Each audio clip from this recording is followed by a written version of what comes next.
அனைவருக்கும் வணக்கம். Welcome team புஷ்பாவின் சமையல். கதம்ப பாயாசம் செய்யலாங்க. கதம்ப பாயாசத்துக்கு தேவையான பொருள் பார்க்கலாம், எப்படி செய்யுதுன்னு பார்க்கலாங்க. சிறுபருப்பு இந்த கப்பால் ஒன்று எடுத்துருக்கேன். சிறுபருப்பு எந்த அளவு எடுத்தோமோ அதே அளவு கடலைப்பருப்பு எடுத்துக்கிறேன்.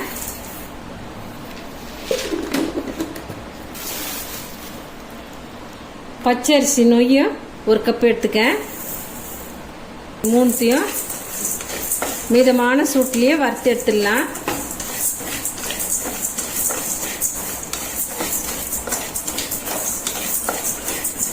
கருகாமல் வறுத்துடணும். இந்த நொய் அரிசியும் பருப்புங்களும் நல்லா வறுபட்டுடுதுங்க. இப்போ இறக்கிடலாங்க.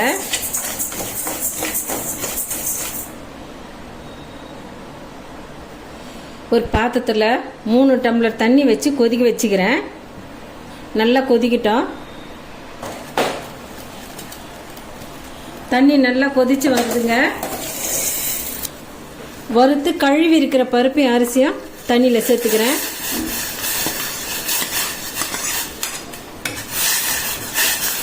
சிம்மில் வச்சு வேக வச்சு எடுத்துக்கலாம்.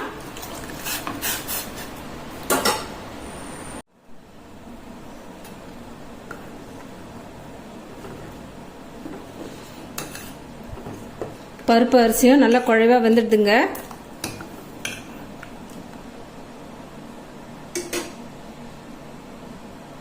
இந்த கப்பால் தான் நம்ம அரிசி பருப்பெல்லாம் எடுத்தோம். இதே கப்பில் 2 கப்பு வெல்லம் சேர்த்துக்கிறேன்.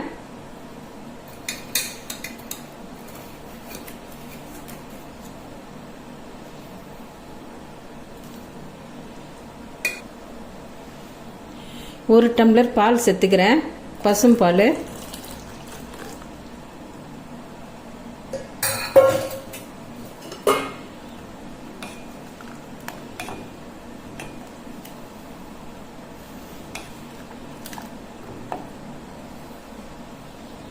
ஒரு பிஞ்ச் அளவு ஏலக்காய் பொடி,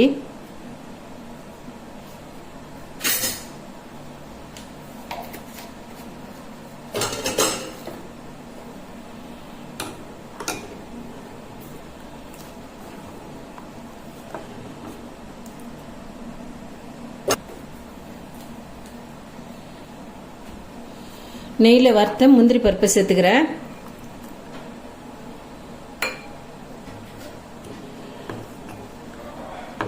நல்ல டேஸ்டான கதம்ப பாயாசம் ரெடி ஆகிடுதுங்க. இப்போ இறக்கிடலாம். ரொம்ப டேஸ்ட் அட்டகாசமாக இருக்கும். நீங்களே வீட்டில் செய்து சாப்பிட்டு பாருங்கள். சூப்பராக இருக்குது. இந்த வீடியோ உங்களுக்கு பிடிச்சிருந்தா நம்ம சேனலை சப்போர்ட் பண்ணுங்கள், லைக் பண்ணுங்கள், ஷேர் பண்ணுங்கள், கமெண்ட் பண்ணுங்கள், சப்ஸ்கிரைப் பண்ணுங்கள். மறக்காமல் பக்கத்தில் இருக்க பெல் பட்டனையும் கிளிக் பண்ணிடுங்க. தேங்க்யூ.